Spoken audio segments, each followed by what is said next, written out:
ចាជំរាបសួរពុកម៉ែបងប្អូនទាំងអស់គ្នាមកជួបជាមួយនឹងយើងខ្ញុំទ្របកសិករខ្មែរចាថ្ងៃនេះខ្ញុំមកប្រាប់អំពីអត្ថប្រយោជន៍នៃការតែងផ្លែទុរេន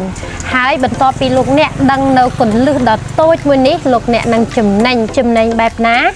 អាស្រ័យលើការសម្រេចចិត្តរបស់ម្ចាស់ចម្ការទាំងអស់គ្នាតែពេលនេះតោះយើងទៅមើលការវែកញែកទាំងអស់គ្នាបន្ទាប់ពីនេះអាស្រ័យលើការថ្លឹងថ្លែងរបស់អ្នកទាំងអស់គ្នាតោះយើងទៅស្ដាប់វីដេអូលម្អិតទាំងអស់គ្នាសួស្ដីបងខ្ញុំមកឃើញដើមនេះមកដើមនោះផ្លែអូយចង់បាក់មេតែម្ដងច្រើនមែនទែនបងផ្លែនេះចូលប្រហែលផ្លែដែរបងមកដើមនេះចូល60ផ្លែជាងអូច្រើនណាស់60ផ្លែជាងអញ្ចឹងខ្ញុំចង់ដឹងចេះបងតែយើងគួរតែទុកទាំង60ផ្លែឬក៏យើងគួរតែតែងចោលខ្លះដែរបងអានេះបើតាមចិត្តខ្ញុំដែលយើងធ្លាប់ធ្វើមកអាយុ6 7ឆ្នាំហ្នឹងចាហើយយើងយកឲ្យសាយ3គីឡូកន្លះទៅ4គីឡូចាបងតែចិត្តខ្ញុំគឺយកត្រឹម40 45ផ្លែបានក្នុងមួយដើមនេះណាបងហ្នឹងហើយយើងយក AB ហ្មងចាតែបើថាម្ចាស់គាត់ចង់បានដល់50 60គឺអត់បាន AB ទាំងអស់ចាហ្នឹងហើយអញ្ចឹងយើងគិតថា AB លេខ1អានេះយើងលេខ1ហើយចាតរេនចាប់ពីយក5គីឡូកន្លះចុះមកសល់2គីឡូ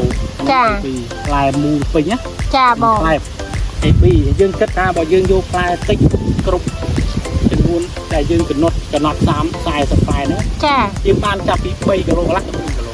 អញ្ចឹងយើងគុណទៅគេថា3គីឡូកន្លះគុណនឹង40ផ្លែយើងបានមកដើមប្រមាណគីឡូចាបងតែបើថាយើងយក60គីឡូវាអាចខយមកហើយចាផ្លែច្រើនកដើមគ្នាស៊ីច្រើនវាអាចសល់ត្រឹម3គីឡូចុះក្រោយចា3គីឡូចុះក្រោយយើងអាចគុណ3គីឡូ2គីឡូ8គុណនឹង60ហើយនឹង3គីឡូកន្លះទៅ4គីឡូគុណនឹង40យើងគុណគីឡូប៉ុណ្ណឹងយើងដឹងថាយកមួយណាចំណេញចាហើយយើងមួយទៀតយើងគុណនឹងតម្លៃចា AB គឺតម្លៃពេញចាថា$3 $3កន្លះឬវគ្គដំបូងនេះបានដល់$4ចាហ្នឹងហើយអញ្ចឹងយើងគុណ$4គុណនឹងតម្លៃ AB ដែលយើងទុកផ្លែចំនួន40ទៅ45ហ្នឹងណាចាហើយយើងយកតម្លៃផ្លែ60ផ្លែគុណជាគីឡូតែ AB គេគុណតម្លៃផ្សេង CD គេគុណតម្លៃផ្សេងចាយល់បងយល់អញ្ចឹងមកនេះថាការដែលយើងសម្រេចចិត្តតែនេះបើយើងតែយកត្រឹម40ទៅ45គីឡូយើងបានខ្នាត45ផ្លែ45ផ្លែសំទោសយើងបានខ្នាតទុរេនដែលតាមស្តង់ដារណាបងស្តង់ដារ AB ចាប៉ុន្តែបើយើងបណ្ដោយទុកឲ្យពេញដើមបែបនេះគឺតែងទៀតចាគឺផ្លែអត់ធំទេវាដេបចឹងទៅណាបងណាស្អាតទៀតចាអញ្ចឹងបងម្ចាស់ចម្ការគួរតែសម្រេចចិត្តថាគួរយកមួយណាចាជ្រើសរើសយកមួយណាហ្នឹងហើយចាអរគុណច្រើនចាសូមបញ្ជាក់បន្តិចសម្រាប់តម្លៃដែលខ្ញុំយកមកកណនាបង្ហាញនេះគ្រាន់តែជាការសន្និដ្ឋានរបស់ខ្ញុំតែប៉ុណ្ណោះវាមិនមែនជាតម្លៃជាក់ស្ដែងដែលចេញពីចម្ការនោះទេ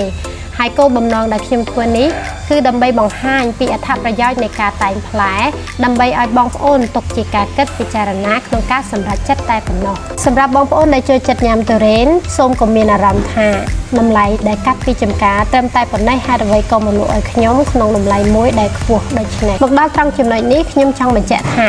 តម្លៃដែលកាត់ចេញពីចម្ការគឺតម្លៃដែលកាត់ច្រើនតោនហើយទុរេនដែលកាត់ចេញពីចម្ការគឺទុរេនដែល 80% នៅពេញទម្ងន់អ្នកចម្ការទើបអាចយល់ត្រង់ចំណុចនេះហើយការលក់ទុរេននេះផងដែរអ្នកឈ្មួញកដាលទើបយល់ពីចំណុចនេះការទុកទុរេនរហូតដល់ទុំគឺវាប្រើពេលយូរហើយនឹងស្រកគីឡូដូច្នេះហើយពួកគាត់ទុកចន្លោះចំណេញមួយយ៉ាងសមរម្យប៉ុណ្ណោះចាមកដល់ចំណុចនេះខ្ញុំក៏សូមចិត្តអ្នកទាំងអស់គ្នាកុំលើកយកចំណុចនេះដើម្បីយកមកវាយប្រហារគ្នាអីចាពីព្រោះយើងរស់នៅក្រោមដំបូលតែមួយទេជីវិតមនុស្សគ្មានអីអស្ចារ្យទេរស់នៅគ្រាន់តែមួយចំអែតកាពះប៉ុណ្ណោះហេតុអីយើងត្រូវឈ្លានពានគ្នាដើម្បីយកទ្រព្យមកគោចោលលើផែនដីហើយស្លាប់ចោលចាអ្វីដែលខ្ញុំរៀបរាប់មកទាំងអស់នេះមិនមានអ្វីច្រើនទេគោលបំណងតែមួយគត់របស់ខ្ញុំគឺចង់បង្ហាញពីអត្ថប្រយោជន៍នៃការតែងផ្លែទុរេនដើម្បីឲ្យពុកម៉ែទាំងអស់គ្នាទទួលបាននូវផលចំណេញតែប៉ុណ្ណោះចាអរគុណជម្រាបលា